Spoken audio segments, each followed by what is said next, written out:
Hey guys, welcome back. So in today's video, we're going to be deciding which engine we're going to use to launch Pioneer 3. So I've been having a really hard time deciding. So that's what we're going to do in this video. So on 3 pieces of paper, I wrote 3 different engines. The A83, B64, and C65. So let's crumble them all up.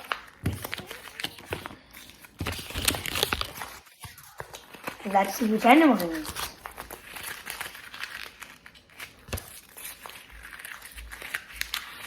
So I'm going to put this in this bowl, use this to cover it, and I'm going to use this to cover my eyes,